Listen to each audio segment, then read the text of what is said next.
Hey everyone, Lucas here, and I wanted to give you a quick update on some pretty exciting news from Google, and more specifically about Gmail. And so Gmail just got a major facelift today. It was just opened up, and we just had it opened up on our network in our admin console. And it's a pretty big overhaul that's going to make it look a lot different, or not too much different, but it's going to give you some pretty awesome upgrades and some new features, which is nice because it hasn't really been redesigned since 2012 or so. So how you would do it is everyone has the option right now. If you went up here to your settings cog, you can see this. You click on it. Right now it says try the new Alexandria Public Schools mail. And so I would click on it. And so what it's going to do is it's going to load and it's going to bring us to the new look for Gmail. And as it's loading, I'm going to start telling you a little bit about some new features that you might find pretty helpful. Just like in the old settings, you can either have them stacked like this, your emails. If you wanted to go back and forth, you can do like a split screen here. So that way, if you wanted to be looking at some of your previewing your emails beforehand, you can do that. I don't personally like that. I like this way better, but that's totally up to you.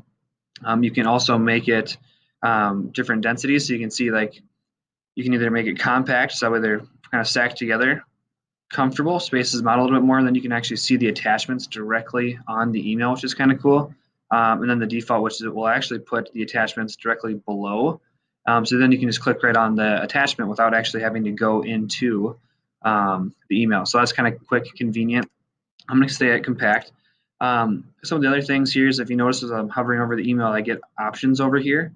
And so if I want to archive one, I can do it quickly, delete it, mark as unread, or snooze. The snooze is kind of nice.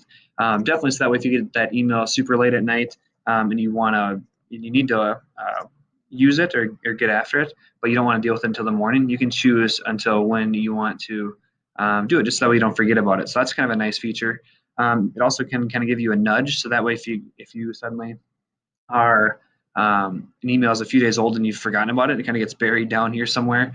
It'll bring it back towards the top and say you haven't answered this in a few days, just to help remind you. So in both of the, and you can turn that off as well.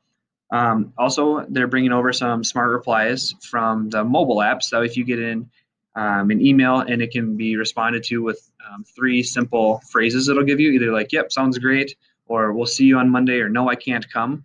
Those can be some auto things that fill in for you. So it saves you a little bit more time and it's pretty nice. Lastly, just to tell you about quickly, exciting security updates that they're doing. So with the world that we live in and trying to get more secure with email, you can now set permissions on email, which would disable the ability of the receiver, so whoever's getting the email from you, to forward, copy, print, or download any email you send.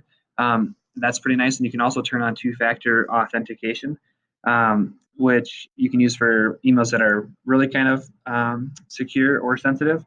And what would happen is you wouldn't be able to open that email until you get a code sent via text on your phone. And so you'd have to enter that code into the email before you could even read it. So those are some of the quick updates, how to turn it on. If you want to go back, if you're like, that's really not what I'm liking, all you have to do is hit go back to classic. And in a second here, it'll take us right back to where we were. So that's how you do that. Enjoy.